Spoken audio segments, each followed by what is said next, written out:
Benvinguts a aquest videotutorial de ClassMon, un complement per a fulls de càlcul de Google.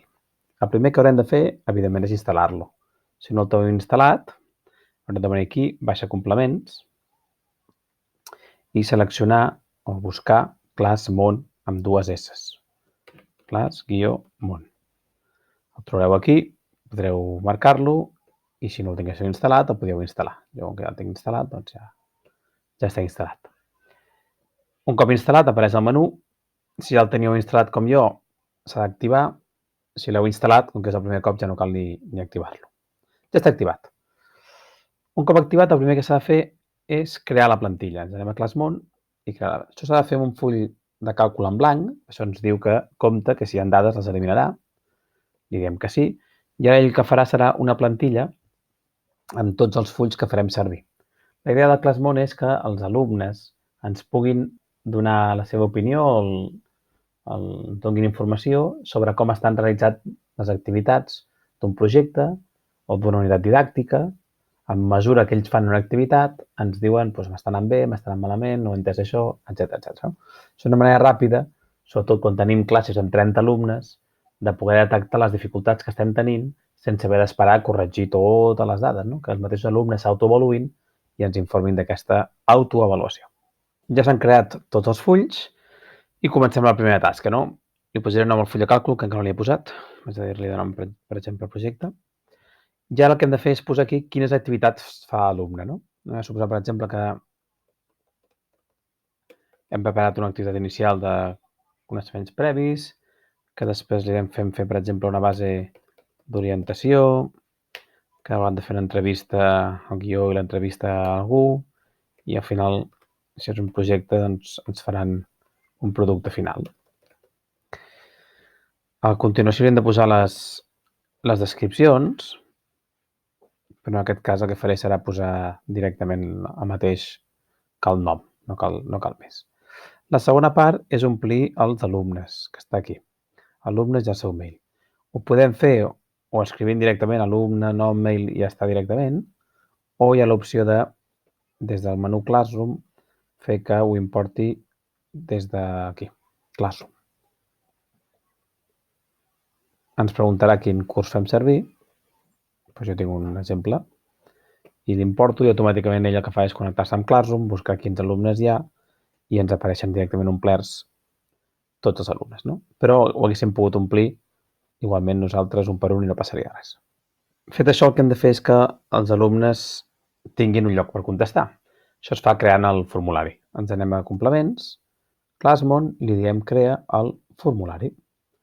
Ens demanarà un nom pel formulari, projecte, per exemple, i fixeu-vos que el que farà serà crear-nos un formulari, però per cada una de les activitats ens crearà un enllaç diferent. És un enllaç una mica especial, és un enllaç molt llarg, però ens donarà directament un formulari mig ple, que això està molt bé. Ja està triada l'activitat que han de fer. Ja ho ha fet.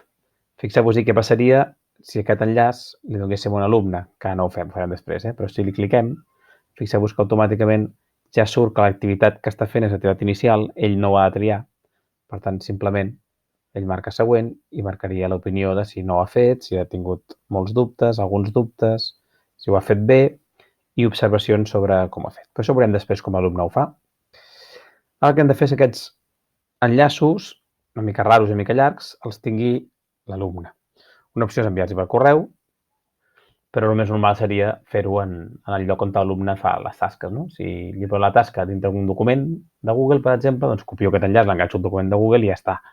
Si al centre tenim un Moodle o alguna altra plataforma, doncs el mateix, no? Copiem aquest enllaç, enganxem i ja està. Jo ho faig en Classroom, i Classroom per això té un petit problema, que és que aquests enllaços tan llargs així no li agraden. Si en el Classroom, on tinc les tasques dels alumnes, volgués editar una tasca i volgués afegir l'enllaç, que seria més normal, que els alumnes el faran, i es trobaran ràpidament i pogués posar-los aquí l'enllaç, em diu que no és vàlid, no? La solució és obrir qualsevol escurçador d'adreces, copio l'adreça i l'escurço. I ara sí, hi ha cap problema. Aquesta adreça escurçada, el Classroom ja l'entendrà com una adreça i l'afegeixo. L'alumne en un mateix lloc tindrà l'enunciat de la tasca i ell mateix, quan acaba l'enunciat de la tasca, tindrà un enllaç per fer aquesta autoavaluació. L'alumne tindrà aquí Google Forms, que és l'enllaç per fer l'autoavaluació. En el segon podríem fer el mateix, escurço l'adreça per fer-ho amb el Classroom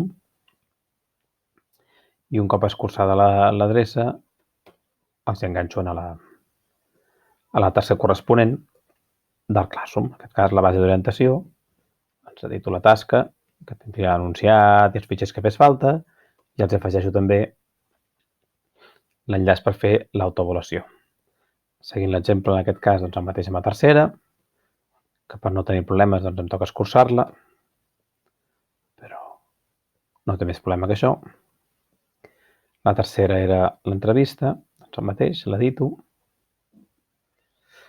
i li afegeixo l'enllaç.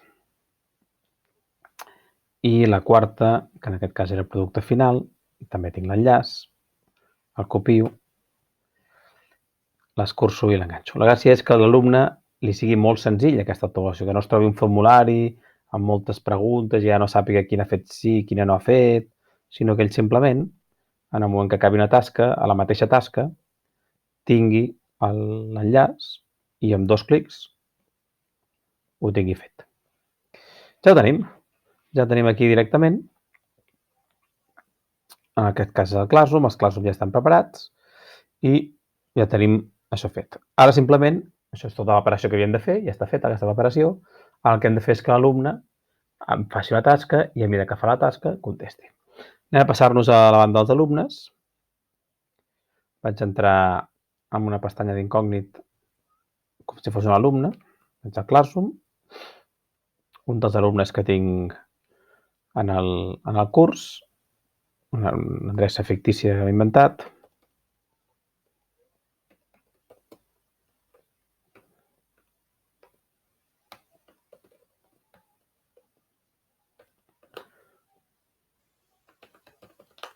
quan aquest alumne entra en el Classroom, tocaria, suposem que avui toqui fer l'activitat inicial, doncs faria l'activitat inicial, miraria l'anunciat si hi hagués, faria l'activitat inicial i aquí mateix, quan ha acabat l'activitat inicial, ell simplement faria un clic per arribar a l'enllaç, es trobaria amb aquest, efectivament és l'activitat inicial, un segon clic per passar, triaria quin ha fet, doncs per exemple, vam suposar que ho ha fet bé i suposem que no ens posa cap comentari i l'envia. Ja està. Amb aquests 3 clics, ell ja ha fet l'autoavaluació. Més endavant, acabarà, per exemple, l'activitat de la base d'orientació, el mateix, quan hagi acabat aquesta activitat, ell farà un clic, vindrà automàticament, farà següent, de base d'orientació, i marcarà. Doncs, per exemple, ha fet aquesta i diu, per exemple, no he entès, per exemple, entès els passos a seguir. No serà necessari que jo revisi totes les tasques una per una per trobar l'alumne que no ho ha entès, sinó que això ràpidament em saltarà a la vista i que hi ha un nano que té dificultats i jo ho podré veure. Veurem com el professor ho farà. Fixeu-vos que això és automàtic, no cal fer res. Si ens anéssim altre cop al professor, ens en tornem al full de càlcul del profe, sense fer absolutament res, aquí em diu monitors d'alumnes, fixeu-vos que ja estan apareixent les cares que m'ha marcat. Si vull veure concretament un alumne i els seus comentaris, aquí a fitxa de l'alumne, marcaria, aquesta banda en groc marcaria que alumne és, en aquest cas alumne 1, i automàticament aquí em surt doncs, què ha dit l'alumne i el seu comentari, no he entès els passos a seguir. Podríem seguir contestant un alumne, 2, els que facin falta. Anem a fer encara l'alumne aquest que contesti una vegada més. Suposem que ha acabat l'entrevista. L'entrevista no ens ha fet res. L'entrevista no ha tingut temps de fer-la, per exemple. No ha trobat ningú, no ha trobat cap conegut ni res. Per tant, ell diu, atenció, no l'he feta. I ens diu, per exemple, no he trobat ningú. No he trobat ningú per entrevistar, no? Entrevistar. Com sempre, si les classes fossin de 10 alumnes a 12, segurament aquesta eina no seria necessària perquè les tindríem. Quan tenim 30, la veritat és que és complicat controlar qui se'ns està despistant, no? I la idea d'eina és aquesta, no? Tenir aquest feedback immediat. Ja hem contestat, sense fer res, ens apareixerà aquí, no he trobat ningú per entrevistar i en vermell, i si anéssim al monitor general dels alumnes, doncs ho tenim així. Com que la idea d'això bàsicament és aconseguir l'autoavaluació i l'autoregulació de l'alumne, que això és important, això el nano ho haurà de veure, ara veurem com ho veu. Aquest full que és el principal, el monitor d'alumnes, fixeu-vos que estic veient el que diu l'alumne, però podria ordenar-ho no alfabèticament, sinó podria ordenar-ho per les dificultats detectades. Llavors em sortiran els alumnes, alt de tot, els que em surten amb més dificultat. Així jo ja veig els nanos que es pensen que tenen més dificultat o menys. Això l'alumne com ho veu? Doncs molt fàcil. Aquí alumnes, ara com ara no hi ha codi ni enllaç, però jo puc fer que aquí dalt, amb el menú complements, on diu enllaç pels alumnes, puc crear un enllaç web per a cada un dels alumnes. Fent simplement això, se'm crearà aquí un enllaç web per a cada un dels alumnes. Aquest enllaç mostra la informació de cada un dels alumnes. Clar, evidentment, jo aquest enllaç l'he d'enviar a cada alumne, però quan tinc el mail, puc seguir altre cop al menú i aquí on diu enllaços, triar enviar l'enllaç als alumnes. Ja està. Cada un dels alumnes acaba de rebre un mail, anem a veure el nostre alumne que estàvem fent, que és aquest d'aquí, acaba de rebre un mail aquest alumne, vaig al seu Gmail, i veiem que efectivament el professor li ha enviat un correu amb l'enllaç aquest aquí, enllaç de Classmon, el marca, i li diu aquí tens l'enllaç a les tasques, i si fa un clic, se li obre una pàgina web on apareix el seu resum. Mira, l'activitat inicial, ell ha dit que l'ha fet bé i no ha posat cap observació. La segona ha dit això, la tercera ha dit això. De manera que quan ell revisi tasques, aquí ràpidament pot revisar totes les tasques i mirar quines no havia entès, si les ha de refer, etc. No és em perdo amb no sé quants que no entenc res, sinó que tinc tot el resum aquí del que he dit i del que he fet. Pot passar que un alumne resulta que no havia entès els passos de la base d'orientació i després els entén i quan revisa els refà. No passa res. En el moment que ell ho hagi acabat, tornarà a venir a la base d'orientació sense cap problema, tornarà a la següent i ara, per exemple, ja ho ha pogut fer. Doncs ja l'ha aconseguit marcar, no? Envia. En el moment que ell torni a seguir el seu enllaç del projecte, sense fer res més, ell diu ja ho he fet, vaig a revisar com tinc les altres tasques, li apareixerà i li apareixerà que la seva base d'orientació encara no l'ha calculat, sembla una mica de temps, que pot trigar uns segons, veurem que es posarà de color verd. Ara sí, ja tenim que la seva base d'orientació està de color verd. Per tant, sempre es queda l'última resposta perquè estigui actualitzat. Per tant, l'alumne sempre pot veure com està el sistema.